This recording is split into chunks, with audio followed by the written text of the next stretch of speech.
사랑하는 여러분, 가을이 성큼 다가왔습니다. 가을이 다가오는 것을 우리의 힘으로 막을 길이 없습니다. 하나님께서 허락해 놓으신 하나님의 법칙 아래 우리가 어떻게 감히 막을 길이 없습니다. 하나님께서 우리를 사랑하시고 보호하시기로 작정하셨다면 하나님의 그 사랑과 보호를 우리가 우리 손으로 막을 길이 없습니다. 하나님께서 우리를 인도하시고 보호하셔서 지난 한 주간 잘 지켜주셨다가 또 이 자리로 보내셨습니다. 우리의 발로 걸어온 것 같으나 하나님의 은혜입니다.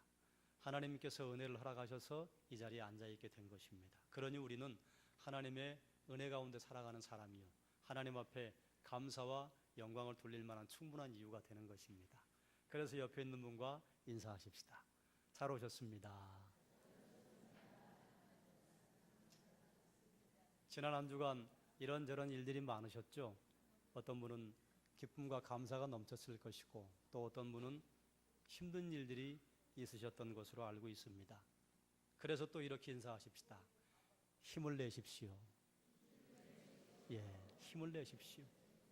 하나님께서 여러분에게 힘을 주실 줄로 믿습니다.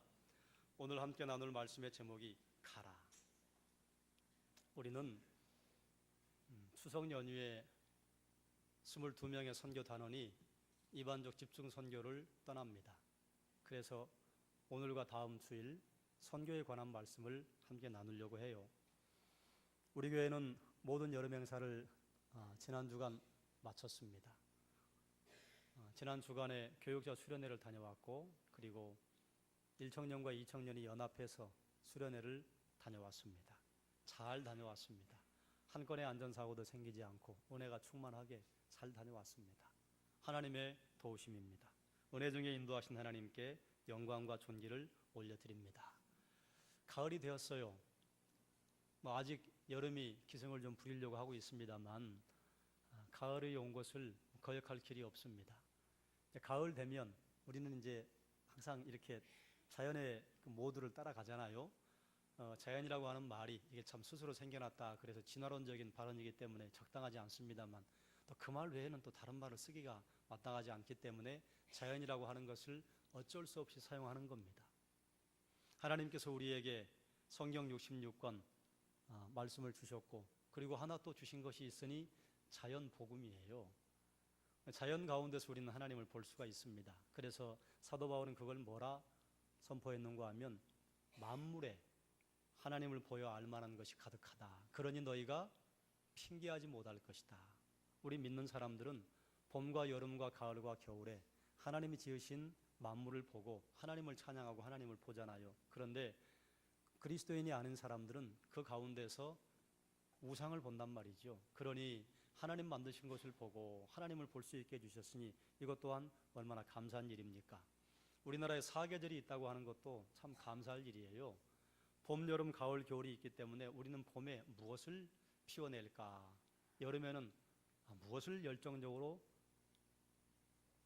진행을 할까? 가을에는요, 우리 열매를 뭘 맺을까? 겨울에는 이제 새로운 한 해를 어떻게 준비할까? 우리가 사계절에 따라서요, 우리의 생체 리듬도 바뀌어갑니다. 그러니 사계절이 있는 나라에 태어나게 하신 것 참 감사할 제목이에요. 가을이 되었습니다. 그러면 이제 우리는 결실을 생각해 봐야 해요. 여러분, 어떤 결실을 생각을 하시겠습니까? 저는 가깝게는 우리가 전교인 수련회에 기도짝을 만들었잖아요. 또 어떤 분은 주일학교 학생과 청년과 기도짝이 되셨을 것입니다. 12월 31일까지 서로 기도해 주기로 했어요. 기간을 정해놓고 하는 것입니다. 그러니 여러분, 기도의 짝을 정한 그 기도의 대상자에게 결실할 수 있도록 여러분이 기도로 후원하시기 바랍니다. 기도로 후원하려면요, 기도의 열매를 맺으려면 어떻게 하면 될까요? 너무 어려운 질문입니다. 기도하면 됩니다. 너무 어려운 답은요, 너무 쉽습니다. 기도의 열매를 맺으려면 어떻게 하면 돼요? 기도하면 되죠. 여러분, 집에서 기도하시는 것도 의미가 있습니다만 기도하시기 위해서 새벽 기도회와 금요 기도회에 나오시길 부탁드립니다. 가을은 기도하기 좋은 계절입니다. 여름에 기도하려면요, 제가 새벽에 여름에 새벽에 선선한데도 새벽에 기도할 때 한 10여 차례를 자리를 옮겨 앉습니다. 한 10분 기도하면 엉덩이에 땀이 차고 또 10분 기도하면 엉덩이에 땀이 차고 겨울은요 히터를 틀어도 담요를 가지고 와서 기도를 해야 돼요. 그런데 가을은요 그냥 몸만 와서 기도하면 돼요. 그러니 기도하기 얼마나 좋은 계절입니까? 여러분 기도하는 자리에 나오시길 바랍니다. 기도가 여러분의 체질화 되어야 합니다. 그래서 기도가 습관처럼 나와야 그래야 우리가 어려운 일을 당할 때 하나님 앞에 무릎을 꿇을 수 있습니다.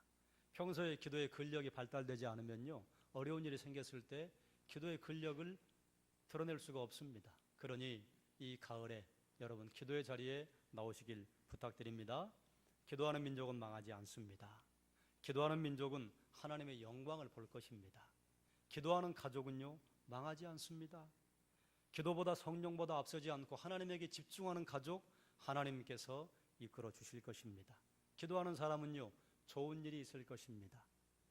기도하는 사람에게는요 비록 지금 고난 중에 있다 할지라도 하나님께서 풍성한 삶을 경험하게 하실 것입니다. 우리가 여름 수련회 때 주제가 주의 그늘 아래 하나 되어 아니었습니까? 하나님께서는 우리의 인생에 광야와 같은 그 인생의 여정에 그늘을 드리워 주세요. 주의 날개 그늘을 우리에게 허락하신다 그 말입니다. 그런데 하나님께서 우리에게 주의 그늘을 허락을 해주시지만 때로는 하나님께서 사람을 통해 그늘 만들어 주신다 함께 나누었습니다. 사람을 통해 우리에게 주시는 그늘 가운데 가장 큰 게 뭡니까? 부모님의 그늘 아닙니까? 엄마가 하나님의 그늘이 되고 아버지가 하나님의 그늘이 되고 그러니 하나님이 허락하신 축복 가운데 가장 큰 것은요 부모님 주신 거예요. 또 그뿐만 아니라 가족이라고 하는 울타리가 그늘이 되잖아요. 아무리 힘들어도 가족이 있으면요 견뎌낼 수 있습니다. 아무리 외로워도 가족이 있으면 견뎌낼 수 있어요. 그런 의미에서 가족은 하나님께서 허락하신 복 중의 복입니다. 돈 주고 부모 살 수 있는 사람 누가 있습니까? 돈 주고 가족을 살 수 있는 사람 누가 있습니까? 아무리 돈을 많이 주고 계약으로 가족 관계를 맺어도요 그게 혈연으로 맺어진 가족하고는 비교가 안 되잖아요. 그러니 가족이 주의 그늘이요. 또 우리는 믿음의 가족으로 만났기 때문에 여러분이 다른 믿음의 식구들에게 주의 그늘이 되어줄 수 있습니다. 그러니 여러분 서로 그늘이 되어주시기를 주님의 이름으로 축원합니다. 또 결실해야 할 것이 뭐 있을까요? 결실해야 할 거면 당연히 떠오르는 것, 여러분이 성구 영신 예배에 올해는 이거 해야겠다, 또 때로는 정초에 나 올해는 이거 이루어야 되겠다, 여러분 마음속에 생각하고 있는 것 그것 있잖아요. 그것 여러분 얼마나 이루셨습니까? 그것이 영적인 것일 수도 있고 꼭 영적인 것과 연결이 안 되는 것도 괜찮아요. 본인의 개발을 위해서 또 내가 뭘 배우기 위해서 나 올해는 이걸 꼭 해야 되겠다 생각해내신 것들, 그것들 이루고 계시다면 그것 감사한 일이요. 만약에 멈추셨다면 다시 마음을 다잡으시기 바랍니다. 하다가 또 사흘 만에 멈출 수도 있습니다. 그러나 사흘 만에 멈췄기 때문에 슬픈 게 아니고요, 사흘 동안 더 했기 때문에 사흘치 진보가 있는 것입니다. 그만큼 우리가 노력했다고 하는 것은요 우리의 인생에 값진 것입니다. 이것을 누구의 그늘 아래 노력을 해야 하느냐? 하나님의 주의 그늘 아래, 주의 그늘 아래, 주의 그늘에서 그런 일을 해야 의미가 있는 것이죠. 또 우리가 결실해야 할 게 무엇이 있겠는가요? 제가 오늘 함께 나누고자 하는 말씀 본문입니다. 우리에게 공통적인 결실은요 주님께서 우리에게 허락하신 선포하신 지상 대명령입니다. 우리는 임종을 앞둔 사람이나 마지막 이별을 하려고 하는 사람이 마지막 남긴 말에 대단히 중요한 가치를 둡니다. 가볍게 여기지 않아요. 그래서 하물며 청개구리도 엄마 개구리의 말을 무겁게 여겨가지고 비만 오면 운다잖아요. 주님께서 우리에게 마지막 주신 명령이니 우리가 무겁게 들어야 되지 않겠습니까? 주님께서 이 땅의 제자들에게 마지막으로 주신 명령, 이것을 지상대명령이라고 합니다. 그러면 지상대명령이 성경에 있는가? 아니요, 성경에 지상대명령이라고 하는 말은 없어요. The Great Commission이라고 영미의 신학자들이 이거 Great Commission이다 이렇게 해놓은 것을 번역을 지상대명령이라고 해놓은 것입니다. 그런데 지상대명령이라고 하는 것보다는 커미션이라고 했으니까 가장 큰 위임이다, 그렇게 이해하는 것이 더 옳습니다. 명령이라고 하는 것보다 주님께서 우리에게 하신 부탁, 또 우리에게 간절하게 청원하는 것처럼 그렇게 하신 부탁이 아니라 명령의 권세가 들어있는 위임입니다. 하나님께서 에덴 동산을 만드시고 아담에게 에덴을 주셨어요. 주신 다음에 다스려라. 문화 명령을 주셨습니다. 그렇듯이 하나님께서 이 땅에 새로운 하나님의 백성들이 창조되는 그 처음 격두에 제자들에게 명령을 주셨어요. 위임하셨어요. 그것이 무엇이냐? 따라하십시다. 가서 제자 삼으라. 이것이 주님께서 우리에게 마지막, 또 그 마지막은요, 하나님의 백성들이 새롭게 만들어지는 첫 출발점입니다. 그 출발선상에 주님께서 우리에게 주신 위임의 명령이에요. 하나님께서는 예수님에게 하늘과 땅의 권세를 주셨습니다. 하늘과 땅의 권세라고 하는 것은 신적인 권세다 하는 다른 표현이에요. 예수님께서 공생의 시작을 하실 때 사탄이 예수님께 유혹을 던졌습니다. 미끼를 던졌어요. 천하 만국과 그 영광을 너에게 주겠다. 그러니 나에게 절해라. 그런데 예수님 그걸 뿌리치시고 십자가를 향해 달려가시고 우리를 위해 십자가에서 대신 죽으시고 부활승천하신 다음에 천하 만국의 영광만이 아니라 천하 만국은요, 하늘은 빠진 겁니다. 이 땅의 영광이에요. 이 땅의 영광만 받으신 것이 아니라 하늘과 땅의 권세.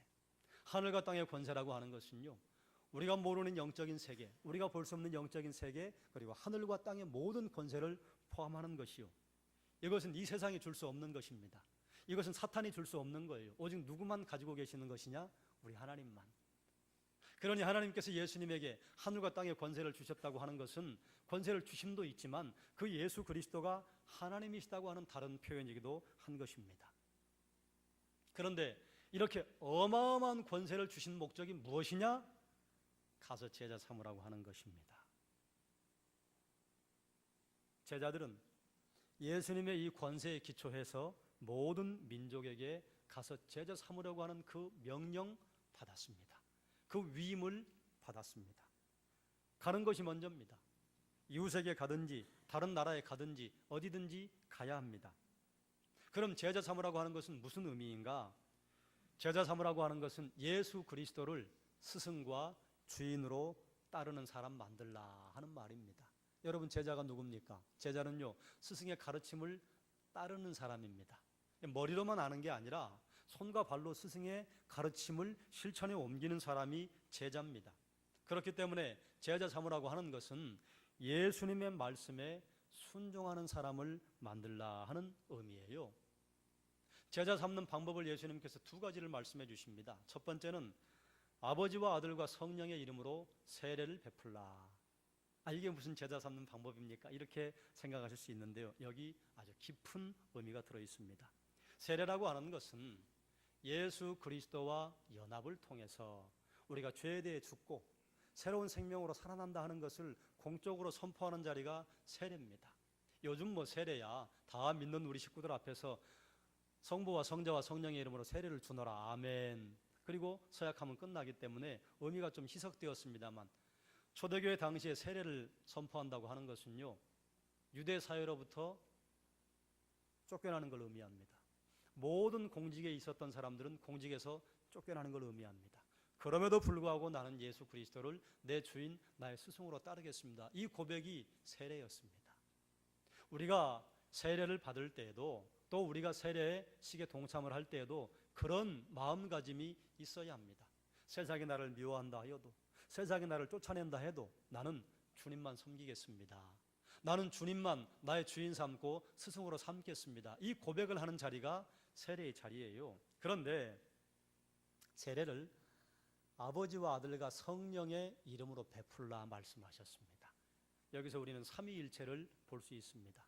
삼위일체는 하나님께서 삼위로 존재하시는데 그 삼위가 한 분이라, 한 분이라고 하는 증거가 어디 있어요? 성부와 성자와 성령의 이름으로 단수를 썼습니다.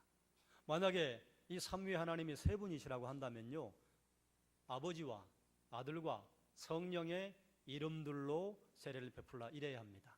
그런데 예수님께서 성부와 성자 성령 하나님이 삼위이신데 3분으로 존재하신다고 하는 것을 누구보다 잘 아시는 분이시라 단수로 말했습니다. 앞에는 아버지와 아들과 성령 3위가 나오는데요. 뒤에 이름은요, 단수예요. 그러므로 여러분이 신앙생활을 해 가시다가 또 주변에 이런 사람들을 만날 수 있습니다. 성부, 성자, 성령 삼위일체 하나님에 대한 부정을 한다면요, 그건 이단입니다. 성부만 인정하고 성령은 인정하지 않고 또 성자도 피조물 가운데 으뜸이라, 이런 말씀이 히브리서에 있어요. 그래서 여호와 증인들은 또 안식교인들은 예수님을 하나님으로 인정하지 않고 으뜸된 피조물인데 하나님은 아니다, 창조되었다, 이렇게 말합니다. 또 어떤 사람들은 성령은 하나님이 아니시고 에너지다. 그런데요, 원어 성경에 보면요, 아버지와 아들과 성령이 이 세 가지 단어가요, 인격 대명사예요. 물질 대명사가 아닙니다. 세 분이 다 인격이세요. 그러면 3분이시라. 그러니 성부와 성자, 성령 가운데 하나라도 만약에 부정하는 곳에 세례를 받았다면 그건 건강한 세례가 아닙니다. 아버지와 아들과 성령의 이름으로 세례를 베풀라? 아버지와 아들과 성령 삼위일체 하나님을 인정하는 교회에서 베풀어지는 교회가, 그게 베풀어지는 교회에서 받은 세례가 그것이 건강한 세례입니다. 삼위일체 하나님을 고백하는 교회가 베푸는 세례, 이게 건강한 세례예요. 두 번째 제자 삼는 방법은 무엇이냐? 주님께서 분부한 모든 것을 가르쳐 지키게 하라. 주님의 가르침은 가르침으로만 끝나는 것이 아니라 몸소 실천하는 것으로 연결이 되어야 합니다. 그러면 주님께서 분부한 모든 것이 무엇일까요? 오늘 우리가 읽은 본문이 마태복음 28장이에요. 그래서 1차적으로는 마태 사도가 기록한 마태복음에 있는 주님의 가르침입니다. 그런데 마태복음에 있는 주님의 가르침을 이것저것 다 모아보면요, 결국은 두 문장으로 압축이 됩니다. 그게 뭐냐? 예수님이 누구이신가? 마태는 왕으로 소개했습니다. 그리고 두 번째는요, 왕으로 오신 그 예수님께서 하신 사역이 무엇인가? 더 간단하게 말씀드리면 예수님의 존재와 예수님의 사역에 대해 기록한 것이 마태복음이에요.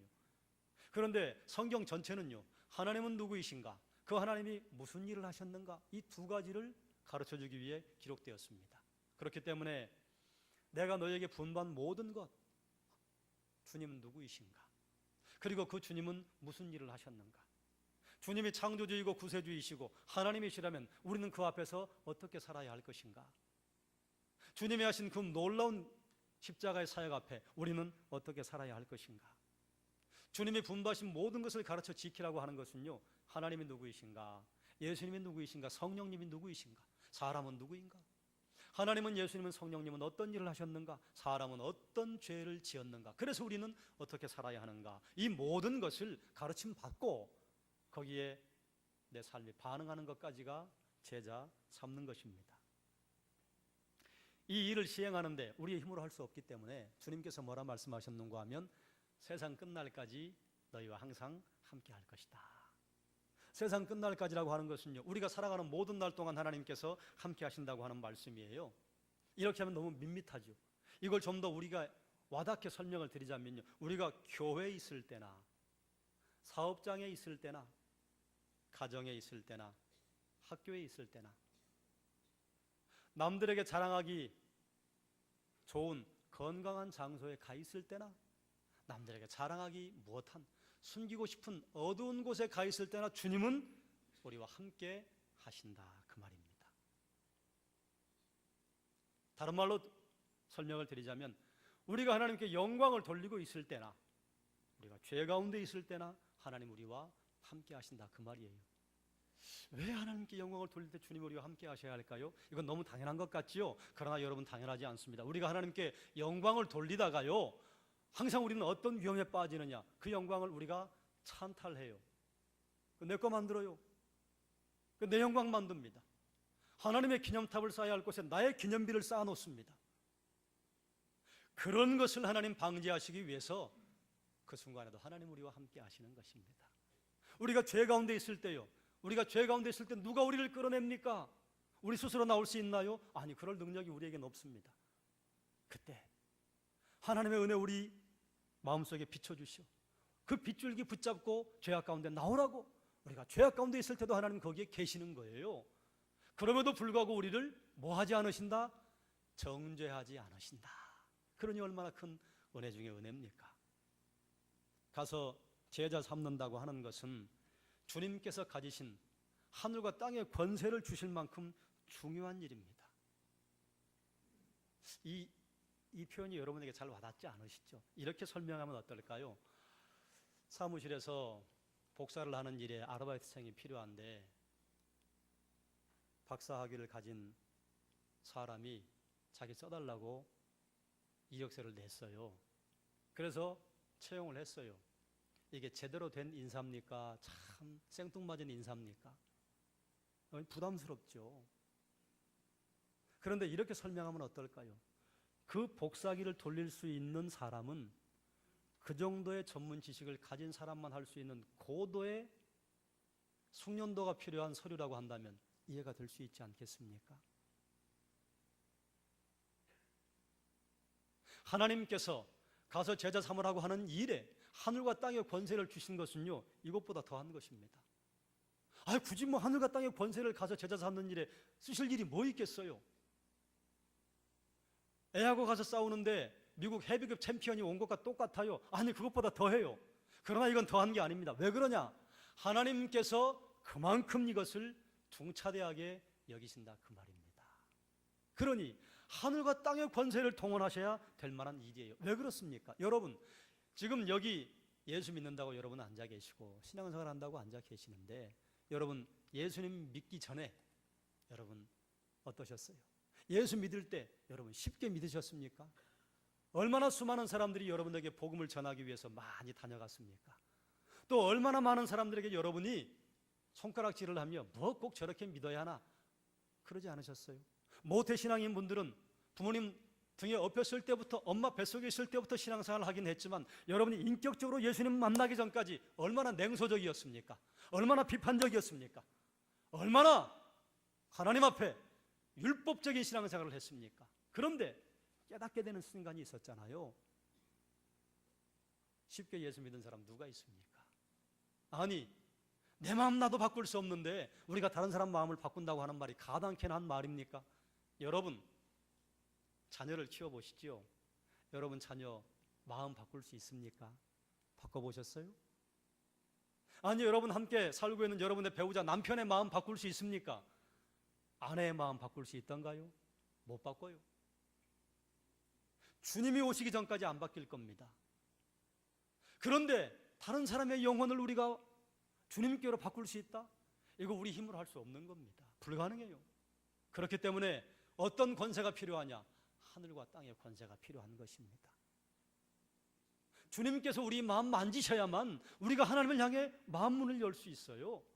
우리가 말 잘해서 다른 사람이 예수 믿나요? 아니에요. 주님께서 이미 무르익어 놨는데 내가 가서 마침 건드렸더니 열매를 딴 거에 불과합니다. 우리는 주님께서 무르익은 그런 작업을 하시도록 부지런히 달려가는 일을 한 것입니다. 그러니 전도를 하고 인도를 하다가 혹 반대에 부딪히거든 실망할 것도 없고, 여러분이 누구에게 전도를 하거나 인도를 했을 때 마침 그분이 나의 그 권위를 두고 교회에 나왔다고 해서 이건 내가 한 일이라고 자랑할 것도 아니라 그 말이에요. 누가 하셨어요? 하나님이 하셨어요. 그런데 우리에게 열매를 따는 기쁨을 허락하신 것뿐입니다. 그러니 하늘과 땅의 권세가 필요하죠. 하늘과 땅의 권세 아니고는 예수 믿겠다고 나올 수 있는 사람이 없습니다. 이 완악한 내 인생의 주인이 되어 살아가는 내 인생의 이 상황을 어떻게 바꿀 수 있어요? 못 바꿉니다. 그러니 하늘과 땅의 권세라야만 이 일을 할 수 있습니다. 여러분에게 질문을 해야 합니다. 여러분 제자입니까?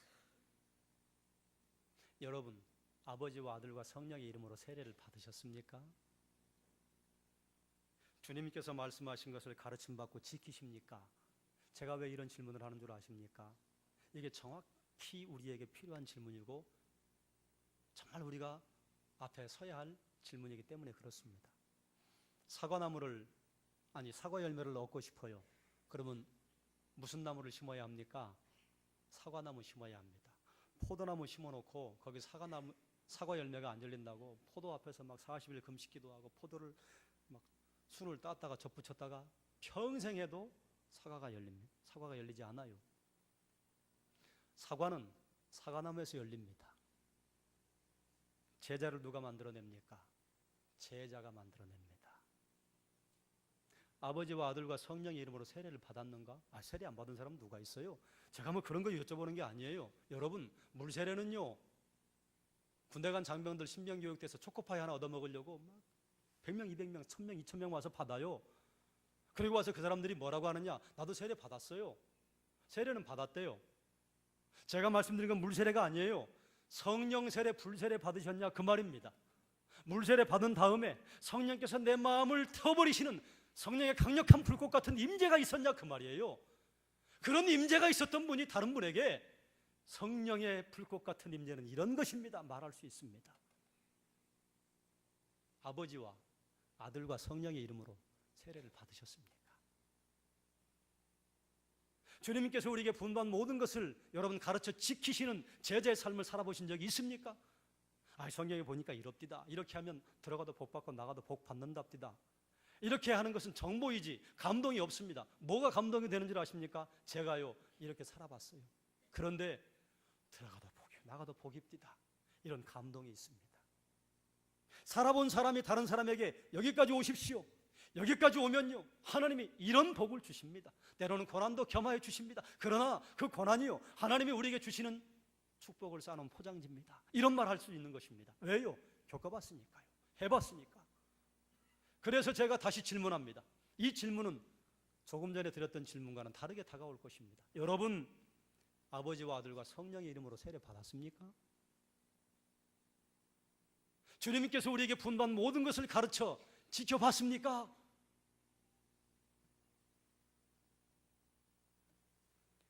여러분 주님의 제자입니까? 견습생이 오면 누가 가르쳐요? 프로가 가르칩니다. 같은 견습생이 아무리 주어들은 풍월로 가르쳐도요 제대로 못 가르칩니다.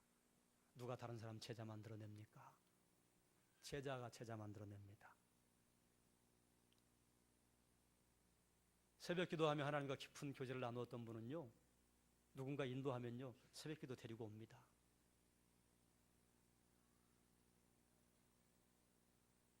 예배 중에 하나님과 깊은 교제를 나누었던 분은요 누구 데려오면요 예배로 인도합니다. 내가 말씀을 읽는 중에 하나님과 놀라운 경험을, 놀라운 미련의 경험이 있는 사람은요 내가 인도한 사람 말씀 읽게 합니다. 이게 제자가 제자를 낳는 것입니다. 그러니 가서 제자 삼으라? 다른 사람 볼 것 없습니다. 봐봐야 합니다. 내가 제자인가? 내가 제자이면요 내가 가는 곳마다 제자를 만들어냅니다. 내가 제자 아니면요 아니 아프리카 아무리 저 히말라야 산맥으로 가도요 제자 못 만들어냅니다. 가서 그냥 산맥 들판만 보다 오는 거예요.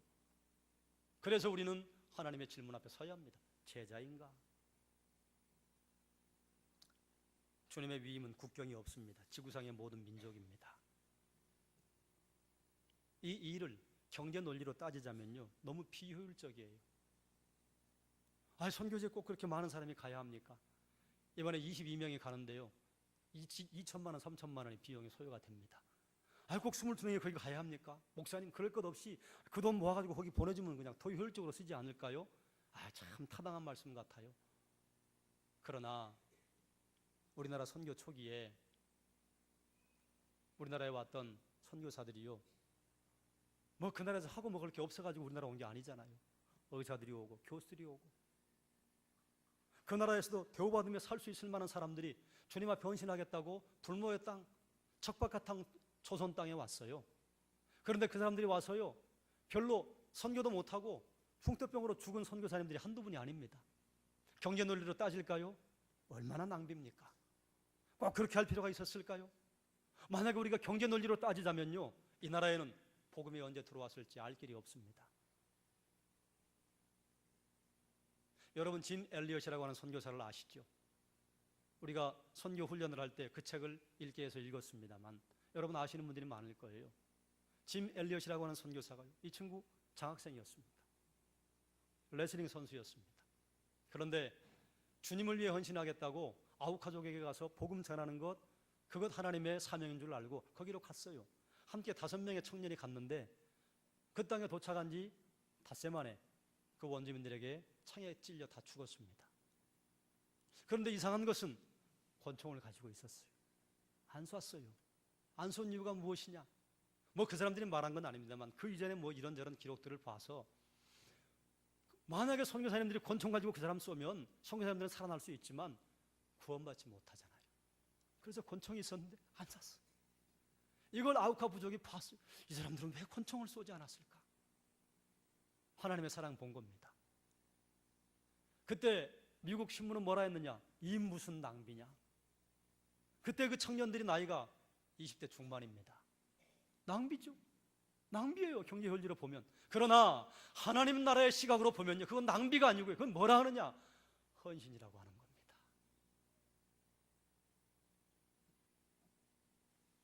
22명은 현지에 가서 봉사할 것입니다. 낭비가 아닙니다. 낭비라고 생각한다면요, 우리 구원받을 사람 하나도 없습니다. 낭비라고 생각하면 하나님이요, 하늘에서 이 땅에 내려오실 일이 없습니다. 무슨 그런 낭비가 어디 있습니까? 왜 하나님이 사람의 몸을 입고 이 땅에서 죽으셔야 돼요? 그런 낭비가 어디 있어요? 그러나 그걸 낭비라고 하지 않아요. 그걸 하나님 뭐라고 하느냐? 사랑이라고 합니다. 여러분, 자녀에게 여러분이 학원비를 대주고 그동안 먹여주고 이렇게 키우는데 낭비라고 생각해 본 적이 있습니까? 그거 낭비라고 생각하는 사람 부모 아니죠. 부모는요, 자녀에게 투자하는 건 낭비라고 생각하는 사람 하나도 없습니다. 더 못 줘서 우리 마음이 아프지 않아요? 그러니 우리가 하나님 마음을 깨달아 안다면요, 선교 가는 것, 전도하는 것, 다른 사람들에게 말씀을 전하기 위해서 하나님 주신 귀한 재물 거기에 쏟아붓는 것, 그건 낭비라고 말하는 게 아닙니다. 그러니 여러분, 선교를 떠나는 사람들은 선교를 떠나고, 그래서 그 가운데 한 명이라도 예수 믿는 사람이 있다면요, 1억을 투자해도 아깝지 않습니다. 우리 교회 가족들은 재정으로 후원해 주십시오. 기도로 후원해 주십시오. 그래서 우리 교회가 이반족 집중 선교에 온 교회가 한마음 되어서 집중하시기를 주님의 이름으로 부탁을 드립니다. 선교는요, 선택이 아닙니다. 이건 해도 되고 안 해도 되는 게 아니에요. 그리스도인 모두에게 주신 하나님의 부탁입니다. 그러니 이반족 집중 선교에 여러분의 도움이 필요합니다. 재정으로 후원하십시오. 기도로 후원하십시오. 그럼에도 불구하고 이 일은요, 하나님이 이루시는 것입니다. 하나님의 그 일에 우리가 동참하자고 하나님께서 초대하시는 것이에요. 우리를 초대해 주시니 감사함으로 이 일을 감당해야죠. 집중 선교를 할 때에 하나님의 도우심을 구하는 것이 첫 번째입니다. 그리고 마지막도 하나님의 도우심을 구하는 것입니다. 집중 선교를 시작할 때도, 집중 선교 중에도, 집중 선교를 끝내놓고도 우리가 할 것은 무엇이냐? 하나님 감사합니다. 하나님이 하셨습니다.